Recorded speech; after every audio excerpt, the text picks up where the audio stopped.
Hello and welcome. My name is Jocelyn and today I thought we would talk about some new makeup on the makeup scene. I don't know what it is, but I am in this state of mind where I want to buy things.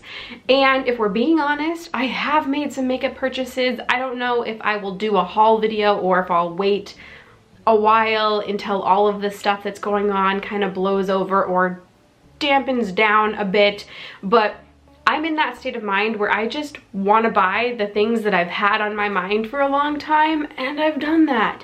So I thought I would kind of try and counter that thought process with an anti-haul, which is what we're going to be doing today. So I'm going to go through Trend Mood's Instagram page and just kind of chat about some of the new things and why I'm not going to be purchasing them. Maybe it will help you if you're kind of in that state of mind. I know that we're in kind of just a weird place.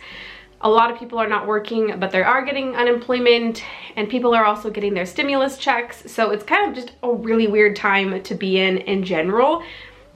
But that's what we're going to be doing today. So I do have Trend Mood pulled up. I don't have anything specifically targeted that I want to talk about. So we're just gonna scroll through it and chit chat, and you can tell me whether you're interested in these things or also not interested in these things, or maybe there's things that I'm not going to talk about today that you're really interested in buying, and we can have a conversation down in the comments below. All right, let's get started. Scrolling through, the first thing that I see on here that's very eye-catching is Makeup Revolution, which is a brand that I think is only sold at Ulta and then of course probably on their own website. They're kind of a knockoff brand if you're not familiar, and they're coming out with, it looks like, a blush, a bronzer, and a highlighter that mimic some of the blushes, bronzers, and highlighters I think from Too Faced. There's like a strawberry, a peach, and an apple, it looks like, and they're in like little box. I mean, oh, I'll have a, here, let me move over. I'll have a photo on the screen so you can see exactly what I'm talking about. I don't know, there's something about Makeup Revolution that just kind of turns me off, and I don't know if it's the duping situation and how it seems like they kind of rip off a lot of brands and they're just not, but I also understand that some people might want a coveted product from this prestigious or more expensive brand and they can't afford it, but Makeup Revolution makes something that's very similar, dupeable, almost identical for a lot cheaper, and that person can get that. Like, I understand that logic, but also there's a part of me that thinks, oh, like the creativity is kind of lost and stolen in that way. But anyways, I digress. So what is this? This is a new collection from Makeup Revolution. This is the Fruits family. It's part of a fruit collection that they've got going on. The products themselves, although they look cute, again, Makeup Revolution is just not a brand that I really am keen on at all. I feel like if I'm gonna go inexpensive, I'm gonna go ColourPop, maybe CoverGirl, Essence, Catrice, those brands, not so much Makeup Revolution. What are the prices on these? $8 each? Yeah, that sounds about right. That's pretty drugstore, but again, there's other brands that you could also support, so I don't know. Just not my cup of tea. Okay, next we're gonna talk about something that kind of breaks my heart. Not kind of, it definitely breaks my heart.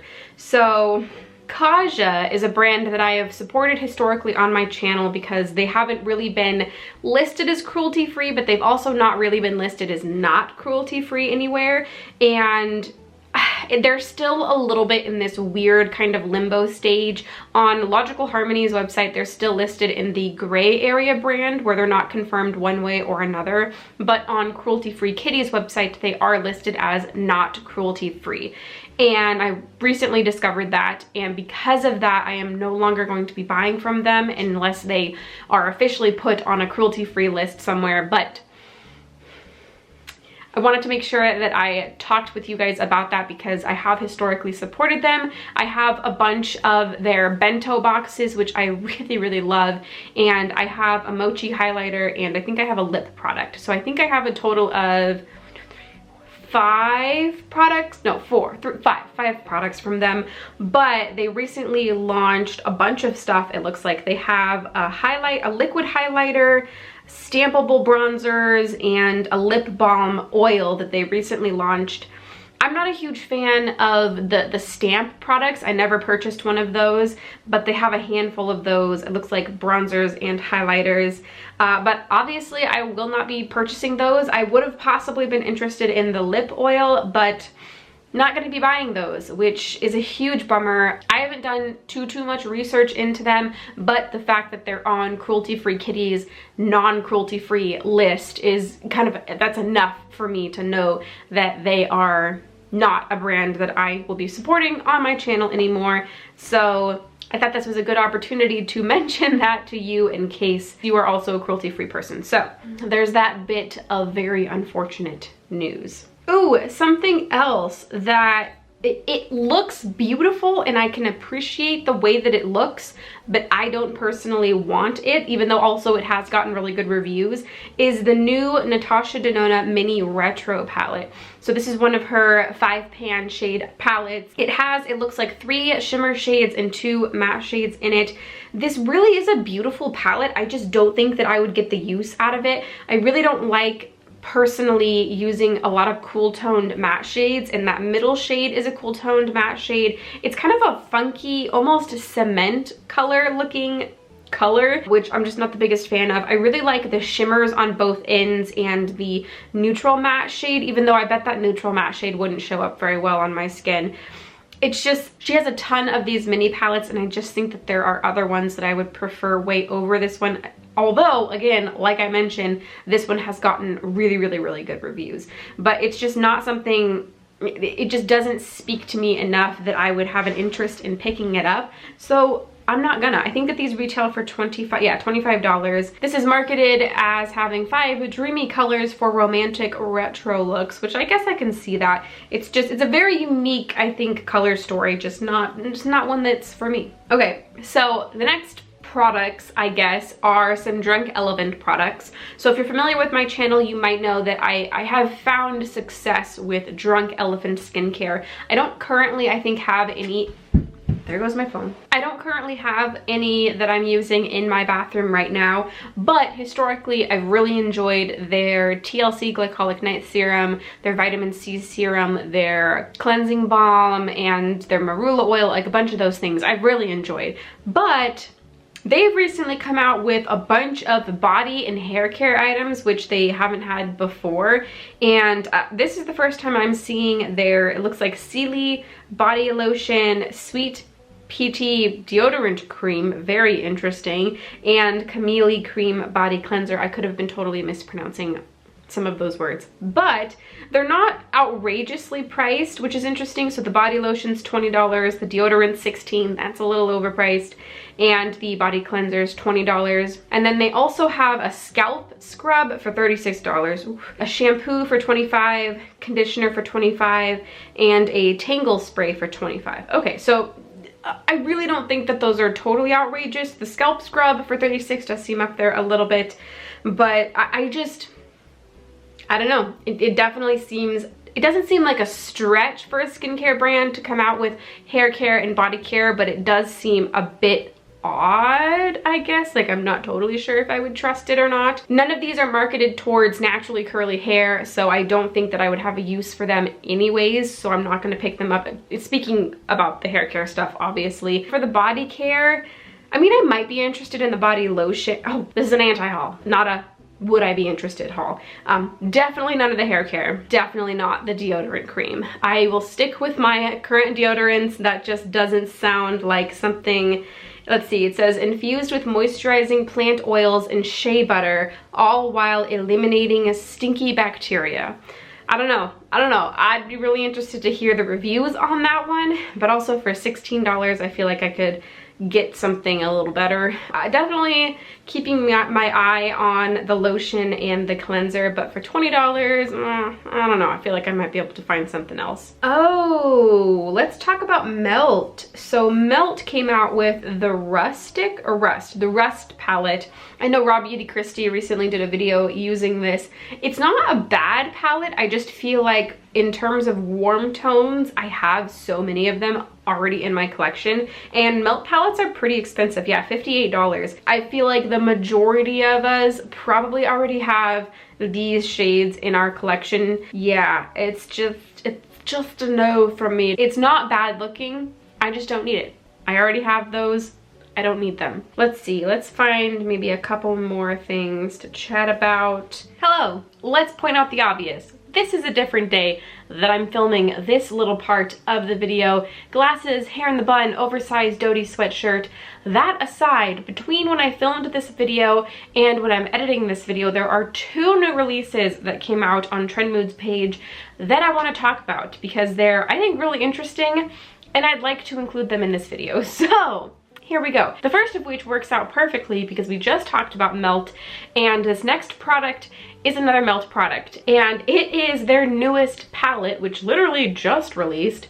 It is the 420 palette. So as you can probably imagine, this palette released on 420 and is weed themed. So I mean, I'll have a picture of it here on the screen for your viewing pleasure. I actually really liked the way that the Smoke Sessions palette looked. I really loved the greens in that palette, but this one just doesn't do anything for me. That one, really loved the greens at the very least. I never picked it up, but this one, I don't think that there's anything in this palette that I'm not interested in. I could see if you're someone who really likes grungy tones, how you might like this one. I mean, there is one color, the third one in, which is like a slate blue color, which is kind of cool, but it is a cool toned, like I've mentioned earlier in this video. I'm just not very into cool tone shades.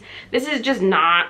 I feel a little bit weird about having something super paraphernalia-esque in my makeup collection and broadcasting that on my channel. So I don't think I'd be inclined to pick something like this up, even if I liked it. As I mentioned, I did really like those shades in the Smoke Sessions palette, and I never ended up picking that up. But this one, I don't even like the color story.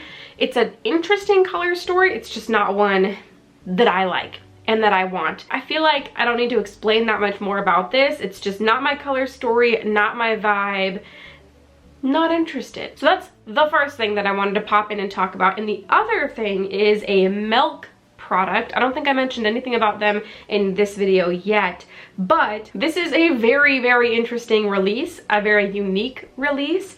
This is their new Kush Triple Brow Pen. So I'll have a picture of it on the screen. Kush Triple, this makes me think it probably has some kind of, oh yep, hemp derived cannabis seed oil, which I have nothing against that kind of stuff. But that wouldn't also sway me one way or another to pick something up, unless it's like the one we just talked about where there's literally pot leaves all over the imprints in the eyeshadow. Not as much into that, but if it's an ingredient like this, it doesn't sway me one way or another. If it's something that works and it's good, then yeah, sure, I'll give it a try.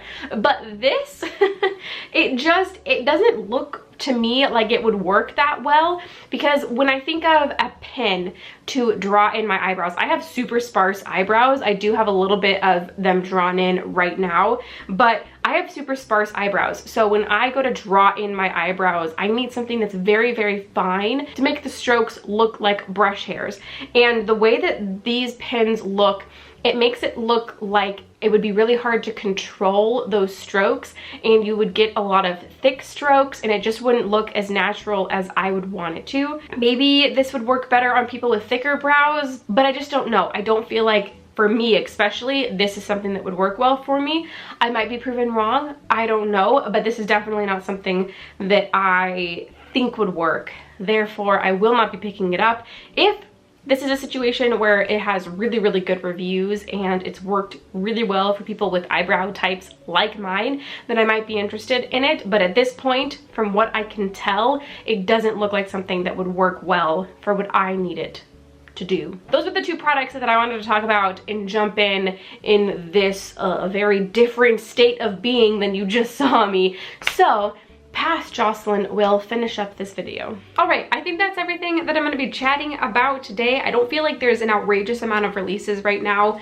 Companies are doing, I feel like, a pretty good job about not releasing a lot and kind of respecting the situation that's happening right now, which is fine. You'll have to let me know what kind of state of mind you're in right now. Are you wanting to make purchases? Are you able to make purchases? Or are you very much like, you know, I'm not able to and I don't really want to? Let me know down in the comments below. If you needed some inspiration to not purchase some things, I hope that this video was able to give you some of that inspiration. So if you liked it, please give it a thumbs up. And if you want to subscribe for more content from me, don't forget to do so before you go. All of those buttons are down below. And I think that is everything I have for you today. Thank you so much for watching, and I will see you in the next one.